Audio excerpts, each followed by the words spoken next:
So Star Fox Zero reviews are finally in, and they're maybe not as great as a lot of us were hoping. So a couple of days ago, I actually posted an excerpt from the podcast that I did with Terminator Juice and company The Juice is Loose, which I've been now a regular on every Mondays. And by the way, quick plug, you should actually subscribe to Terminator Juice and listen to that podcast because I am pretty much a regular.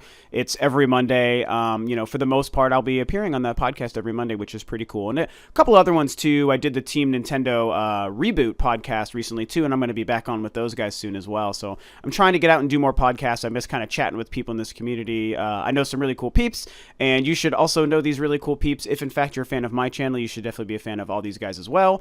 But again, Juice is Loose is my regular podcast, so check that out. I'll link it below for you guys. But the point of me bringing that up is I posted an excerpt from that podcast where we spent a long time discussing Star Fox Zero, the upcoming Star Fox Zero, our hype for it, where our hype levels are, where they should be, the controversy with the controls, and we also tried to predict the review scores. And it was really interesting. It was a lot of fun. I know the excerpt was really long, so hopefully you guys enjoyed listening to it. But it's a very interesting topic because Star Fox Zero is a big deal. It's one of the few high-profile Nintendo games coming out this year for the, probably soon-to-be-dead Wii U. And it's the return of one of their most famous franchises, one of my favorite franchises. I am freaking pumped for the game. We all still kind of knew that there was going to be some controversy. Reviewers seem to struggle when Nintendo throws out new ideas. And, sometimes Nintendo's new ideas are a little bit hard to get the handle of, and they don't always work as well as they're supposed to. Star Fox Zero is one that I want to believe in because Miyamoto believes in it so much, and I just want Star Fox to be awesome now that we finally have a new game to play. But we knew that some reviewers were maybe going to struggle with it, and that's what we all discussed, myself included. Now the reviews are coming in. The game is officially coming out tomorrow from my day of recording this. I'm going to have it tomorrow night. I'm going to play it. I'm going to make a video and discuss it for you guys. And, I'm still massively excited for it, but the reviews they're okay. I believe as of right now, the Metascore is sitting at 72, which is okay. It's far from a train wreck. I think that's the most important thing people have to keep in their brains is the game isn't an unmitigated disaster at 72. And there's only one really bad or negative review coming through on Metacritic, so that's really good to see. There's a couple really positive reviews too. So scores are kind of all over the board, and that's what we expect. To me, I think that all of this stuff tells me exactly what I was hoping, which is it's one of those quirky first-party Nintendo games with a unique idea that, I hate to say average, but the average gamer or the gamer who isn't really dedicated to Nintendo's ideas and their concepts and their console is going to struggle to grasp, and a lot of them probably won't put in the time to kind of learn it properly, to get good at it, and to maybe see the purpose and the intent of what Nintendo was trying to do. And this happens with other companies too, not just Nintendo, but definitely more often with Nintendo, because they're always trying the weird, quirky stuff that sometimes is innovative and sometimes is admittedly convoluted. But given the fact that that's what it seems, that some of these average, less Nintendo fan gamers are struggling to get it, it's also telling me that as a Nintendo fan, I know that I'm going to put in the time. I'm going in as a huge Star Fox fan that is excited for the return of the character in the franchise, and I know I'm going to want to put every ounce of effort in to understanding the game and these new controls as I can to really try to get enjoyment out of it. And I feel pretty confident saying my hype level is still where it's supposed to be. I fully believe in what's going to happen, and I believe in my ability to still enjoy this game. And I think a lot of you guys are going to feel the same way. I think most diehard Nintendo fans who love Star Fox and love Nintendo's games are probably going to be just fine with this game. So I don't think anyone needs to start jumping off of cliffs as far as some of these not great reviews for Star Fox just yet. We can't forget that when Splatoon first came out, it got some mediocre reviews too, in the 7s and in the low 8s. Low 8s is actually a pretty good score, but a lot in the 7s. People didn't understand it. Some people didn't like the control. Some people thought the content was bare bones.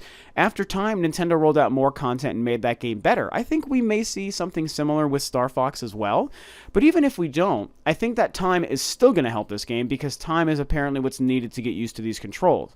And yes, you could argue that maybe they've created too much of a barrier of entry. It shouldn't have to take hours upon hours or days or even weeks to get good at this game to enjoy it. And if that really turns out to be the case once I have the game and play it, it's probably a fault on Nintendo for sure. I could admit that. But I have a feeling it's one of those things where, a couple of missions in, hopefully you can start to get the hang of it and you're actually feeling the intent of these controls. And I think I'm going to learn this game pretty quick. I think I'm going to enjoy it a lot. I said on the podcast and on the excerpt that I posted a couple of days ago that my hype level, I had two levels of hype. I have the Star Fox fan in me, in which case my hype level is at a 10 because I just love Star Fox, and to have it back after so long feels so great and wonderful. It's about time, and I'm happy that it's happening so we can hopefully get more Star Fox in the future.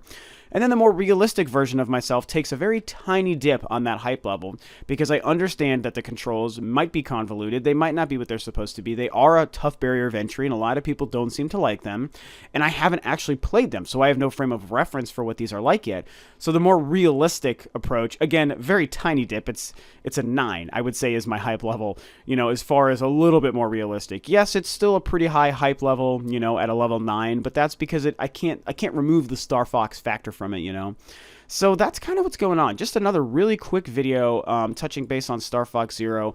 I wish the reviews were better. I wish that the controls were easier for maybe non-Nintendo fans to get into faster so that they didn't feel like there was this, wall of difficulty that they have to get over to appreciate and enjoy this game. I wish that there was a better balance Nintendo created. They definitely should have included the ability to turn these controls off. I think it was a shame they didn't. I also think the fact that they didn't, I realize is probably why we're not getting the online multiplayer mode that we were expecting. Although I have a theory we may actually get that down the road, but that remains to be seen. So, I wish that was true, and I wish people liked it more and the reviews were better. Absolutely. But I don't think it's going to affect my view of the game at all. I mean, I know a couple of other people who are going to feel the exact same way. I have full faith in this game. I love Star Fox. I love Nintendo and Miyamoto. They believe in this game. Platinum Games is working on this. I mean, come on. It's going to be great. It looks gorgeous. The frame rate looks fantastic. And I think the controls are going to be pretty cool. But we're going to have to wait and see. I'm going to have the game tomorrow. A lot of us are. I'll talk about it sometime during the weekend and definitely on the Juices Loose podcast next week as well on Monday. It's 2 plugs for podcasts that I've done in this video. I never do that stuff, but I thought it was kind of important to do so. So, I don't know. That's what's going on with Star Fox, the reviews and the controls. I'm not too terribly worried. Are you guys worried? Share your thoughts about this below. Are you into Star Fox? Are you not? Do the controls and these scores have you more nervous and changed your mind on if you want to buy it or not? Talk about that stuff below. I'm pumped for Star Fox. Are you still pumped for Star Fox? Thanks, of course, for tuning in. This is Rob of Rule 2 Review, and I'll catch you guys next time on another video.